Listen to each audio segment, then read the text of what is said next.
안녕하세요. 10월 25일 수요일 아침입니다. 말씀과 함께 새롭게 여는 소망의 아침을 시작하겠습니다. 마르바도는 삶으로 순종의 예배를 드릴 때 비로소 우리는 성령께서 주시는 능력으로 살게 된다라고 이야기합니다. 사무엘상 13장 13절로 23절까지 말씀을 본문으로 하여 하나님의 말씀이 없을 때 의미 없는 종교행위라고 하는 주제로 함께 은혜를 나누려고 합니다. 사무엘은 하나님의 명령을 지키지 않은 사울을 책망합니다. 그의 나라가 오래가지 않을 것이며 하나님이 마음에 맞는 사람을 백성의 지도자로 세우셨다고 합니다. 사울과 함께한 백성은 약 600명입니다. 당시 이스라엘에는 철공이 없어서 칼이나 창은 사울과 요나단에게만 있습니다. 이제 상황은 긴박하게 돌아갑니다. 사무엘은 월권한 사울에게서 사실상 왕권을 박탈합니다. 그리고 새로운 지도자를 하나님이 세우실 것이라 선언하는데 사울에게 이것은 최후 통첩이나 다를 바 없었습니다. 이에 사울은 사무엘과 결별하고 독자적으로 블레셋과 맞서기 위한 준비에 들어갑니다. 그러나 그에게는 군사가 600명밖에 없었습니다. 더구나 믹막스에 진치고 있던 블레셋 군대의 돌격대가 사울을 에워싸며 이동하기 시작했습니다.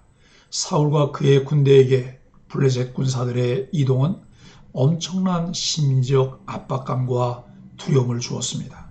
게다가 여전히 청동기 시대에 머물러 있던 사울의 군대와 달리 블레셋은 철공 기술을 독점하여 우위를 차지하고 있었습니다. 사실상 사울에게는 희망이 보이지 않는 나락에 떨어진 셈입니다. 사울이 이런 파국으로 치닫지 않을 기회가 있었을까요? 사무엘이 처음 사울을 질책했을 때가 마지막 기회였을 것입니다. 그때 사울이 자기 잘못을 시인하고 하나님께 용서를 구했다면 상황이 반전되었을 수 있습니다. 그러나 그는 자신을 겸허히 돌아보면서 실수를 인정하는 대신 자신의 행동을 합리화하며 핑계를 둘러댔습니다. 이로 인해 그는 상황을 돌이킬 수 없게 만들어버렸습니다. 누구나 실수를 할 수 있습니다. 그러나 자기 실수를 인정하지 않으면 언제나 사울처럼 상황을 악화시킵니다. 이것은 신앙생활에서도 다르지 않습니다. 사울이 사무엘을 기다리지 못하고 직접 제사를 드린 이유는 군사들이 더 흩어지기 전에 사기를 고치하여 전쟁의 승기를 잡으려 함이었습니다. 그러나 이는 엘리 제사장 때 언약궤를 가지고 전쟁에 나간 것과 같이 무의미한 행위였고 오히려 왕위를 잃게 만드는 행위였습니다. 13절로 15절은 사울의 왕위가 길지 못하리라고 합니다. 사무엘은 사울이 하나님을 전심으로 의지한 것이 아니라 종교의식을 통해 병사들의 사기를 고치하고 궁극적으로 왕권을 강화하려 했음을 알았기에 사울의 제사를 망령된 것이라 선언합니다.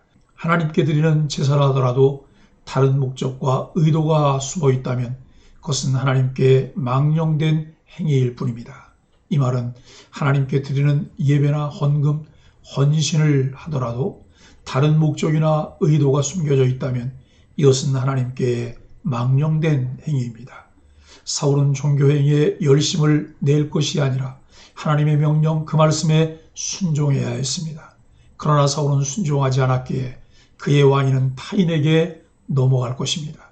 그러나 사무엘은 누가 사울을 대신하게 될지는 아직 몰랐기에 길갈을 떠나 사울의 고향인 베냐민 기브아로 올라갑니다. 어쩌면 사울의 친족 중에 다른 이가 세워지리라 생각했을 수도 있습니다. 우리가 하나님의 복을 받을 수 있는 유일한 길은 그분의 말씀을 바르게 알고 철저히 순종하는 데 있습니다.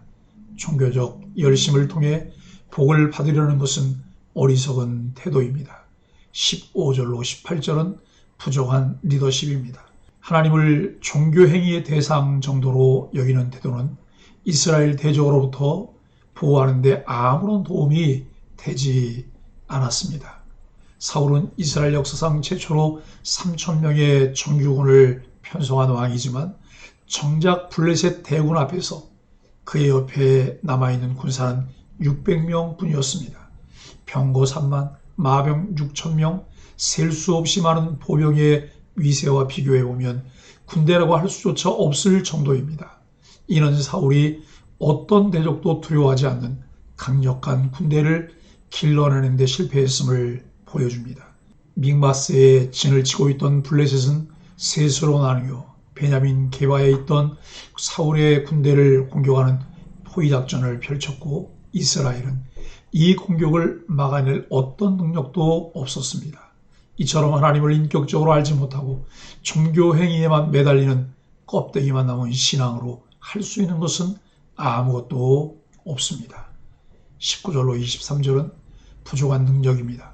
진정한 신앙을 가진 사람은 현실 가운데서 하나님의 뜻이 어디에 있는가를 깨닫고 실제적인 준비와 활동을 하지만 종교 행위만 붙잡고 있는 사람은 엉뚱한 열심만 내다가 모든 자원을 허비합니다.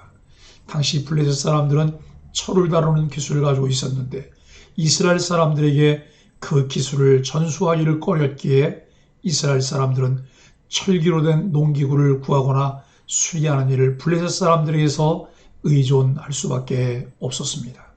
사울이 군사력을 강화하기 원한다면 당연히 그 기술을 어떻게든 습득해서 무기를 개발하는 노력을 했어야 합니다.